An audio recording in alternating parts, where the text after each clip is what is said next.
The essential thing in life is not conquering, but fighting well, said Pierre de Coubertin, the founder of modern Olympics.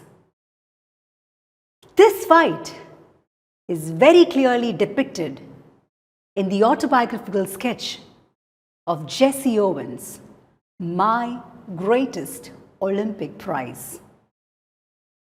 Before we move into the story, let's see what life writing is, because this particular story is part of a life writing.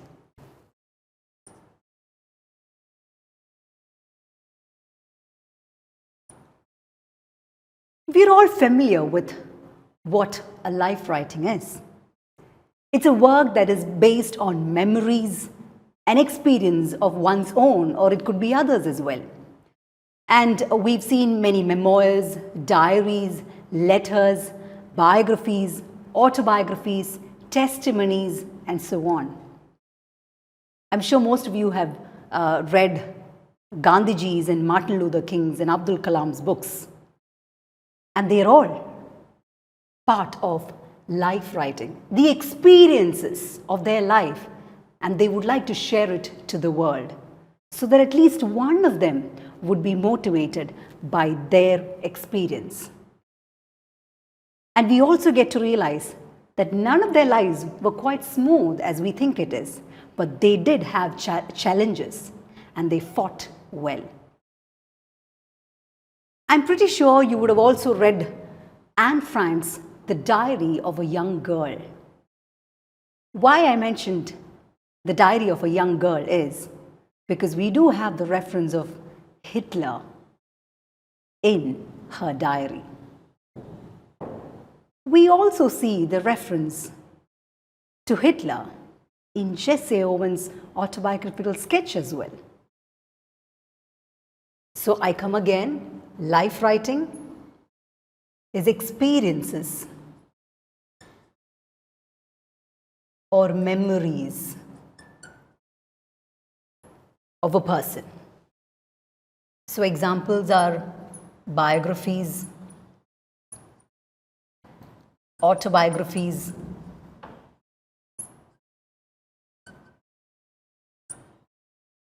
letters, then we have the diaries. And in your previous semesters, you would have also studied My Grandmother's House by Kamala Das, which is also a life writing. Let's have a look at My Greatest Olympic Prize by Jesse Owens.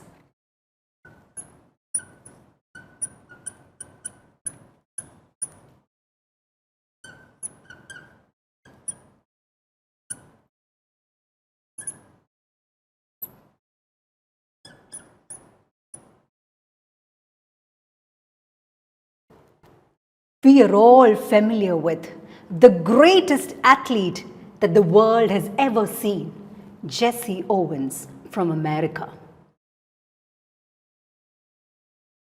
We all know that he is a Negro. I use this term because it is very clearly used in this, or rather in his story as well. Because he could also feel the pain of his race when racism was very much prevalent in those times. Nobody could accept their race because of the color, the skin color. What a pity, right? Now let's see how Jesse Owens created history, how he came to be known as the world's most fastest sprinter. This is a fascinating work which portrays true friendship at the Berlin Olympics in 1936. So this is a setting, the Berlin Olympics, 1936. So we know at this point of time, if we have read the history, Germany was so powerful, and especially since the Olympics was held at Berlin, They wanted to show the rest of the world about their master race. That they were superior than all the others. You could also call this, or this is considered as the Aryan supremacy.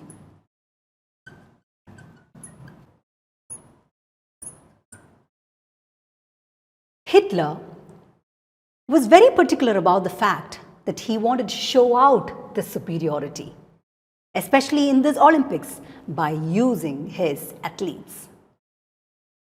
Now we can see this in this particular story as well, as to how he wanted to prove the Aryan supremacy by using his athletes. So as I said, this particular story is fascinating because it created history, and not just history. You can also see that there is a true friendship that evolved out of this Olympics, which was held in Berlin in 1936. So Jesse Owens was very hardworking, and he had this unquenchable thirst within him. And this thirst, or rather he aimed at the Olympics medal. And you can see that this whole story, or his autobiography, suggests that this is his race towards that Olympic medal. As I've already mentioned, the Aryan supremacy or the master race is what you can see in those times. The story is in first person narrative, where Jesse Owens is sharing his experiences at the Berlin Olympics. In order to reach the Berlin Olympics, he worked, or he sweated, he trained himself, he disciplined himself for about 6 years. And his only aim was to get 2 or 3 medals at the Olympics, for which he worked hard, sweated like anything, in order to make sure that he would attain that gold medal, or at least 2 or 3 medals before he gets back home. And his event was the running broad jump. Now, this running broad jump is something that we are all familiar with. This term was used then, but now we use the term long jump, where you run for a while, you halt at a particular position in order to gain the strength, and then you jump into the sandpit. Okay, so this is the running broad jump, or now we call it as a long jump. Jesse Owens was known for his running broad jump, because if you can look into your text, you can see that he set the world record while he was in the Ohio University, a world record of 26 feet and 8 1/4 inches. And he set this record while he was at the university, at the Ohio University. So everyone knew that he could definitely win the Olympics as well, because this was a world record. Nobody could beat him. And he was so sure that he was able to get the Olympic medal as well. And that is why he strived for it. He longed for that medal. And for that longing, he just didn't sit there, but he worked hard. He sweated. He disciplined himself for 6 long years before he came to this Berlin Olympics. Now, when he gets there, to his surprise, he finds a tall man who jumps 26 feet during the trials. Now, usually if you jump 26 feet or a good amount of the meter for the trials, which means you are to do even more better for your actuals, for the finals. So he was taken in for a surprise because he's never heard or he's never seen this man at all. A tall one indeed. And that is when he also got to know that he was a German. And his name, Luz Long. And it was Hitler's agenda to bring his athletes under wrap, to keep them under wrap, so that the world would recognize them only on that particular day, which would even shock the other athletes. And this is why Jesse Owens was taken in for a surprise, because just for the trials, he could cover 26 feet. Jesse Owens was furious because he didn't like the Aryan supremacy, the agenda of Hitler, and he didn't like how these were all kept under wraps all these while. And that moment, he somehow wanted to get that medal, especially for the running broad jump. He was sure that he wanted it. And he also knew if Luz Long won, that this would be a new support to the Nazis' Aryan superiority theory. And he wanted to prove this wrong. And he also felt that me as a Negro would be able to prove this theory wrong, because everyone expected him to win, hands down. 26 feet and 1 by 4 inches is his world record. 26 feet of Luz Long. Way to go in order to break his world record. But yet he was furious to know that there was a pre-planned agenda. But an angry athlete would definitely make mistakes. And that is what happened to Jesse Owens as well. They started jumping for the initial trials. He fouled his first trial. He fouled his second trial. So he fouled twice during the trials. He was so disgusted by himself, and he kept wondering to himself, did I come 3,000 miles on the boat all the way to make mistakes? Am I making a fool out of myself? He was so angry, desperate, disgusted by himself, and he kicked the pit so hard, and he walked away. Suddenly, he could feel a hand on his shoulders. He turned back to see a friendly pair of blue eyes.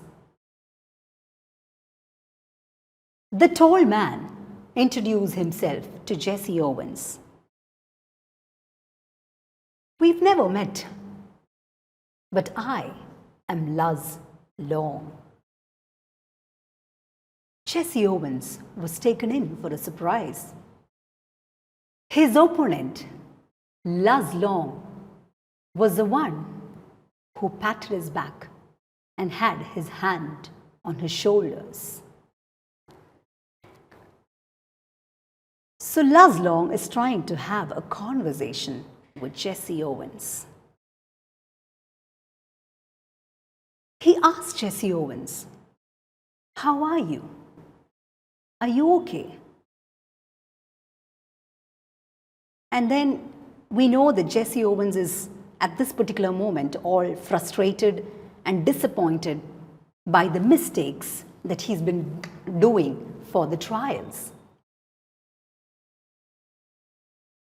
And he couldn't respond much, and yet he did. And at that point of time, Luz Long tells him, "You should be qualifying this with your eyes closed. which means you're so brilliant at this sport. There is nobody like you who would be able to jump so much, and you've also created the world record. Then what happened? Why not? This is just peanuts for you. And he replies, yes, I know. Not to show that he was overconfident, but he was just telling himself, he was just giving himself a pat on his shoulders, trying to be confident because he was already upset. And he knew that he could, but somehow, at this point of time, it wasn't working. Luz Long boosted his confidence. They spoke for a while. Luz Long could understand the pain. Luz Long could also understand the anger in Jesse Owens. And that is when Jesse Owens also came to know that though Luz Long had his schooling in the Nazi youth movement, he did not believe in the Aryan supremacy. And you know what Luz Long told Jesse Owens? Hey friend, just draw a line few inches behind the board and aim at that to take off from that particular line. You don't have to create a history today, but you need to qualify just to be there tomorrow. So this is what you have to do. Just draw a line a few inches behind the board and aim at that and take off from that position. Jesse Owens had a different kind of an emotion altogether at this point of time. His opponent that he was angry at,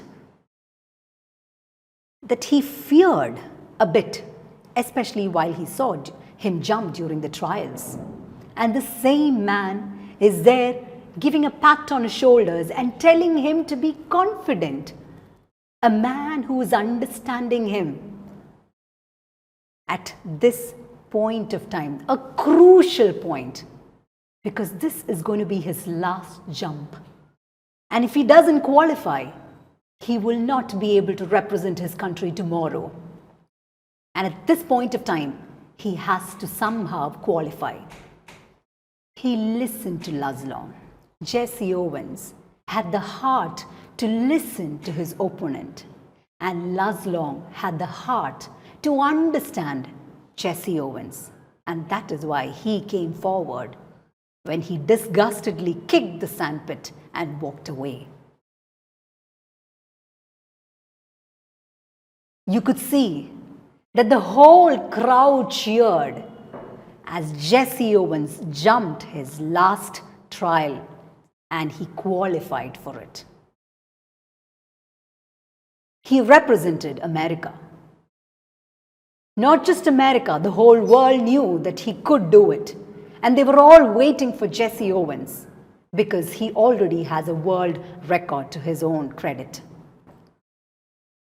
The crowd cheered, and that is when Jesse Owens realized that the bond of friendship is much more than winning. Luz Long didn't have to come all the way and boost his confidence, him being the opponent. But look at him, a humane person. And if you can look at Jesse Owens, he didn't have to listen to Luz Long either. But the bond, a true friendship that started at that point on this most significant day, the Berlin Olympics in 1936. So after that particular day, after their trials, Jesse Owens went to Luz Long's Olympic room to thank him for that day, for those little moments that he shared with him. He was so thankful.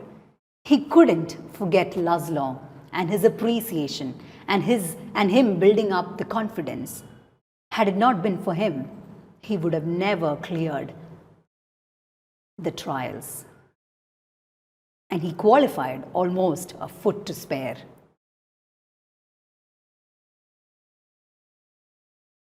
And for about 2 hours that night, they sat there, spoke quite a bit about the tracks, about the fields, about their life, about the world situation.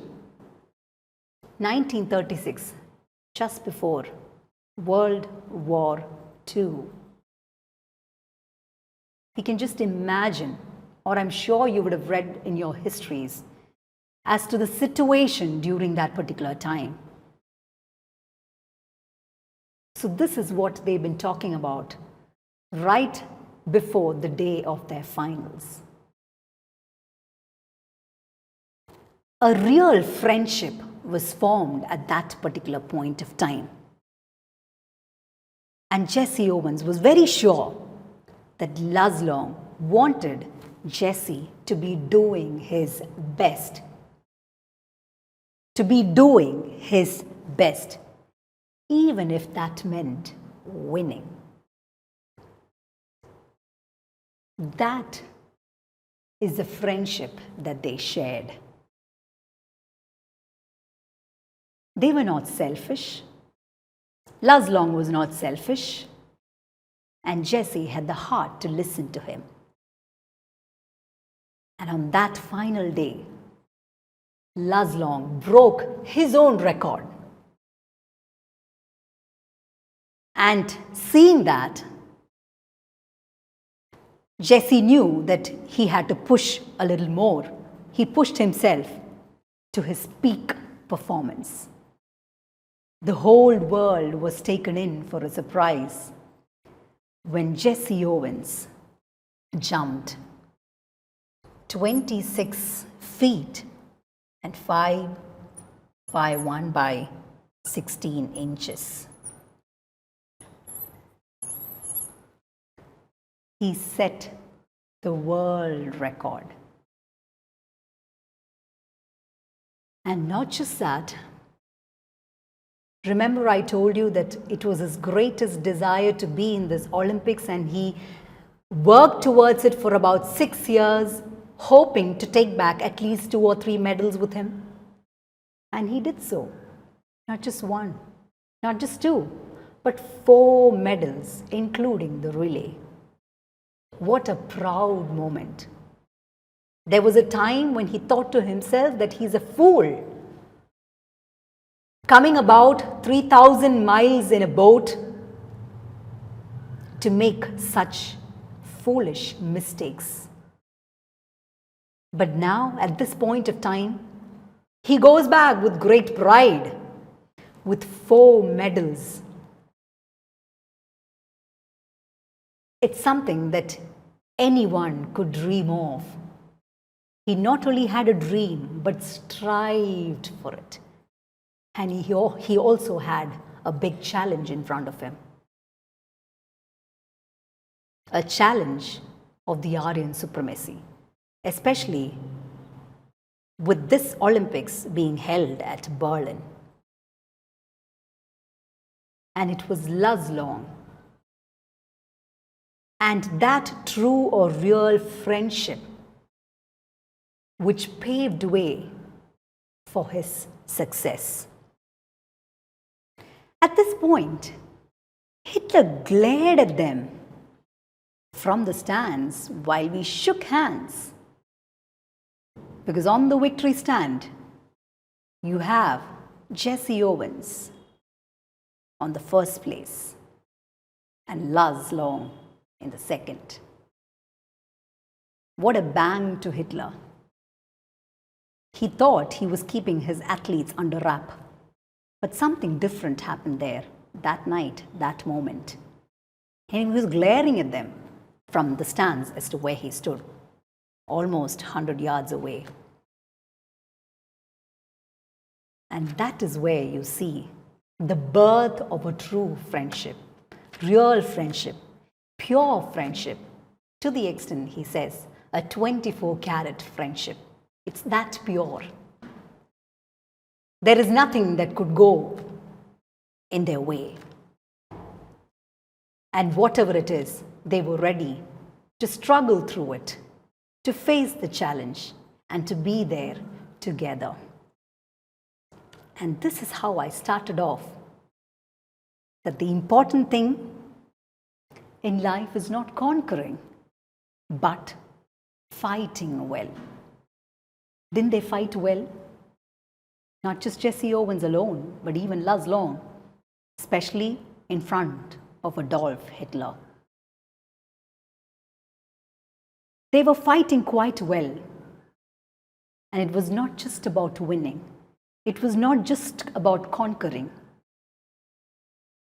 And this autobiographical sketch is not just his story alone, but this is something which created history, where we know that a German and a Negro is together. They're friends. Where we know that the Aryan supremacy or the master race was proved wrong by Jesse Owens, at least in this event.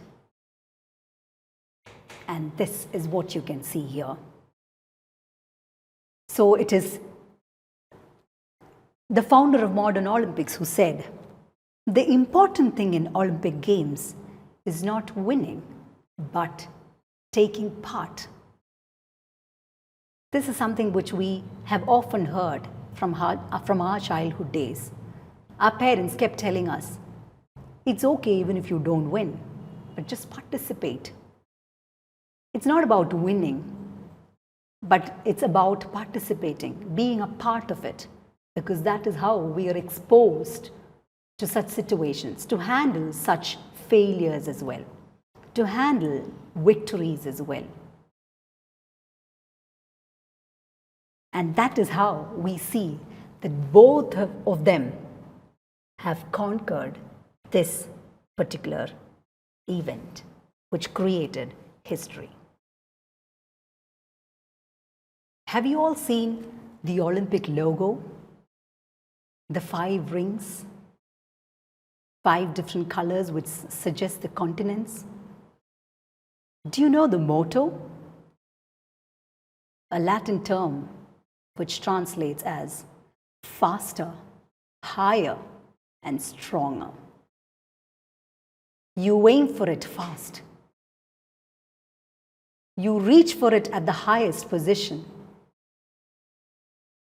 And then, after all these processes, you are becoming strong as an individual, learning from your victories and from your failures. And that is what Jesse Owens learned for himself, where he was able to teach the whole world, thus creating history. Thank you.